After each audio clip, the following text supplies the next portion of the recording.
உன் பிராணனுக்காக கழுத்தை கொடுப்பவர்களும் உண்டு, பயப்படாதே. ரோமர் 16:4. அவர்கள் என் பிராணனுக்காக தங்கள் கழுத்தை கொடுத்தவர்கள். அவர்களை பற்றி நான் மாத்திரமல்ல, புறஜாதியாரில் உண்டான சபையார் எல்லாரும் நன்றி அறிதல் உள்ளவர்களாயிருக்கிறார்கள். பிராணன் என்றால் உயிர். பிராணனுக்காக கழுத்தை கொடுப்பவர்கள் என்றால் உயிரை காப்பாற்றுபவர்கள் என்று அர்த்தம். பவுலின் உயிரை எடுப்பதற்கு எருசலேமில் இருந்த யூத மத தலைவர்கள் பலவிதமான சதி வேலைகளை செய்து கொண்டிருந்தனர். பவுலின் ஊழியத்திற்கும் பல்வேறு இடையூறுகளை செய்தனர். ஆனால் ஆக்கில்லா பிரிஸ்கில்லா என்ற தம்பதியினர் பவுலை தங்களோடு தங்கியிருக்க அனுமதித்தது மட்டுமல்லாமல், ஊழியத்திற்கு உதவியது மட்டுமல்லாமல், பவுலுக்காக தங்கள் உயிரையும் கொடுக்கும் அளவிற்கு தேவனால் பயன்படுத்தப்பட்ட பாத்திரங்களாக இருந்தனர். அப்போஸ்தலனாகிய பவுலின் கொரிந்து பட்டண ஊழியத்திற்கும் பின்னாட்களில் அங்கே தோன்றின கொரிந்து சபைக்கும் ஆக்கில்லா பிரிஸ்கில்லா குடும்பம் மிக முக்கிய பங்கு வகித்தது. கர்த்தருடைய பிள்ளைகள் எல்லாரும் ஆசாரியர்களாகவும் லேவியர்களாகவும் அழைக்கப்பட்டவர்கள்.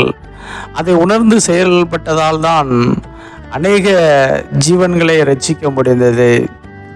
ஆக்கில்லாவும் பிரிஸ்கில்லாவும் பவுலை காப்பாற்றுவதற்கு காரணம், இவர்களும் ஒரு காலத்தில் தங்கள் பிராணனை காப்பாற்றிக் கொள்வதற்காக இத்தாலியா பட்டணத்திலிருந்து கொரிந்து பட்டணத்திற்கு வந்தவர்கள். ஆக்கில்லா பிரிஸ்கில்லா என்ற தம்பதியினர் யூதர்களாய் இருந்ததினாலே இத்தாலியாவிலிருந்து ரோமர்களால் துரத்தப்பட்டார்கள். இவர்கள் கொரிந்து பட்டணத்தில் வந்து கூடாரம் பண்ணுகிற தொழில் செய்து வாழ்ந்து வந்தார்கள். அப்போஸ்தலனாகிய பவுல் தன்னுடைய 2வது மிஷனரி பயணத்தில் கொரிந்து பட்டணத்திற்கு வந்தார். பவுலை ஏற்றுக்கொள்வார் யாருமில்லை. இந்த தம்பதியினர் தான் பவுலை ஏற்றுக்கொண்டனர். பவுலும் அவர்களோடு சேர்ந்து கூடாரம் பண்ணும் தொழில் செய்தார்.